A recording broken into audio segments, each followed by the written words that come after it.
I'm Jake Bruton, and today on the Build Show Network, I'm going to publish a video that is a direct response to a conversation I just had with a young contractor about who buys materials and who's in charge of those materials.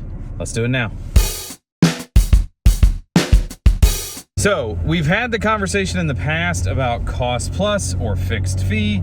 We've had conversations about how to deal with employees, but it's time to have yet another conversation about how to deal with clients. And let's start with, let's start with the idea that this is off the cuff. I haven't made any notes. I haven't sat around and thought about this. I'm literally just going to recant a conversation and the ideas behind that conversation because I think it's a very useful conversation.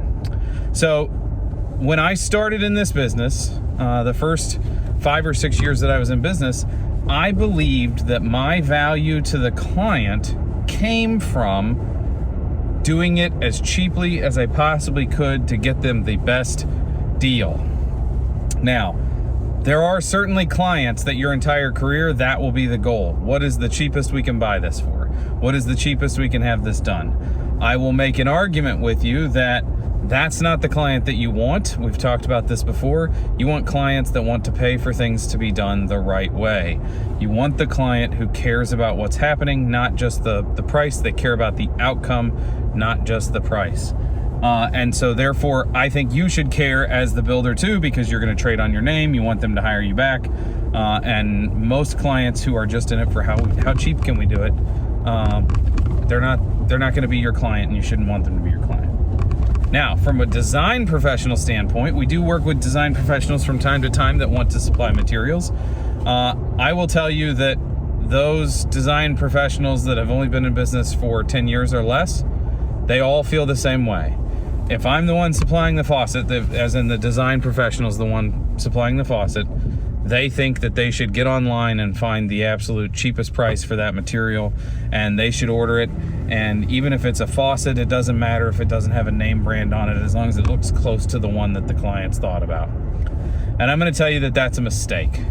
Buying the cheapest version of everything you can buy, we've had a conversation about this before, the deal doesn't exist. You gotta not let people do that to your job. And I bring that up because that's exactly what's trying to happen when the client says, well, is it okay if I supply the materials? So, number one, you're the professional. Why would we be peeling part of the professional's duties out and giving them to the novice, giving them to the client? You would never go to the doctor's office and go, yeah, but I can weigh myself and take my own heart rate, and I could probably do that examination from home and then just tell you what I found.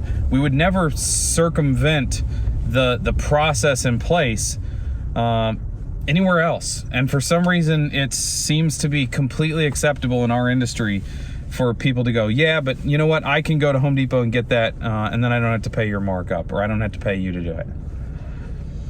So, number one, you're a professional business, run as if you're a professional business. Stop letting people do this just based off the idea that you're getting paid to take care of it. Just let me freaking take care of it.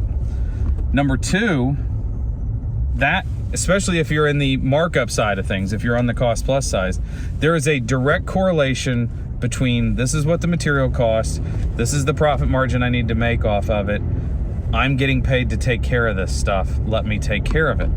And I once had a client say, yeah, but if I buy a $10,000 sink, you're punishing me by charging me more for just a sink, even though I could have spent half that much and you would have made less money. That's correct, and I would have had less risk. You're also paying me to be the one to take the risk. So, by allowing me to be the one to put profit and overhead markup, that X, on top of the value of that item, I'm now taking responsibility for it. That responsibility comes with, I'm going to be the one to fix it if it comes in and I break it. Because if you order it and you pay for it and it comes in and then you break it, it's on you. I'm not going to fiddle with that. And if it comes in broken, I'm not calling the manufacturer to try to get another one. You ordered it. It's your responsibility. You want to do this job, you do the job. And then the idea that, like, I'm the one that has to warranty it. Well, I'm not giving you a warranty if it didn't come from my distributor where I can guarantee that it was handled properly by professionals. I'm not going to give you a warranty if I wasn't the one that brought it to the job site. I'm not going to give you a warranty if I don't know who made it. Like, there are all sorts of things associated with that profit and overhead that get me to be involved with that material choice or that selection, and you want to pay for those things. I promise it will be worth it if you ever have an issue. The other part of this is, where is the item coming from, which I kind of just alluded to. Our plumbing supply house has professionals that drive their trucks. Our plumbing supply house has people on staff that know the products that they sell and know the products and how their warranties work, and they have no problem going, I can get you another one of those parts today. We have one in stock. I'll steal it out of this other box. Send me the other one back and we'll get it taken care of right away. Sorry. If that part came from Wayfair.com instead of my local plumbing supply house, there's, first of all, no one I can call to complain about that problem. I don't have an account with them, so it's on your account, so now I have to get information from you if I have to take care of it. These are all things that are then a price incurred if you're wanting me to take care of it. Otherwise, it's on you, and now it's your time. And the whole point of hiring me to do this was that it was going to be my time. So there's a real disconnect there with the idea of, like, I'm going to save money by doing this.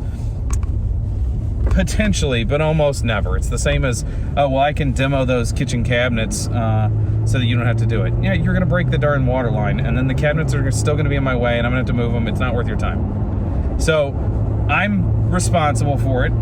It's coming from a place that I know and that I can work with.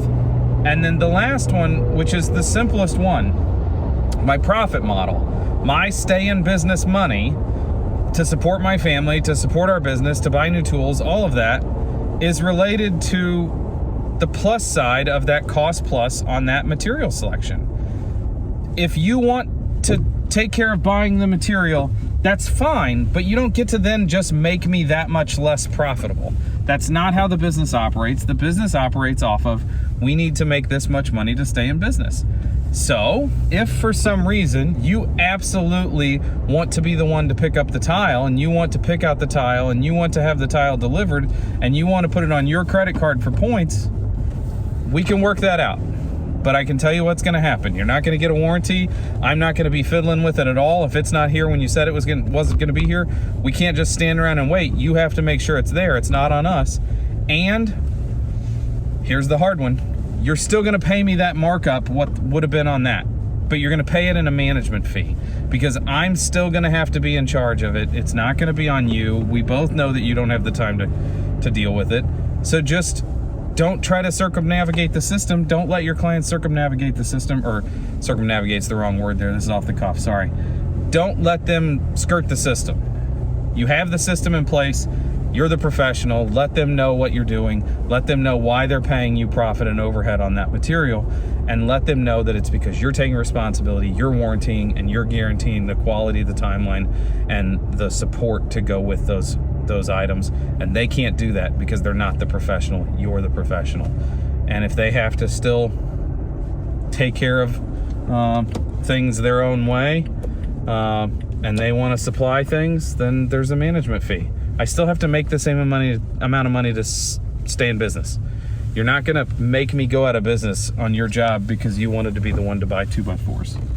So that's our tip today. That's how we handle when clients want to talk about selection items, those sorts of things. Act as a professional. That's always my advice. You're the pro, be the pro, act as if you're the pro. Don't forget to follow everybody else on the newsletter that comes out twice a week, because they're letting you know some really awesome content. They keep you posted as to what's going on. I'm really happy to be involved in this. I learn stuff from the other videos every week. Until next time, I'm Jake Bruton. Thanks for watching.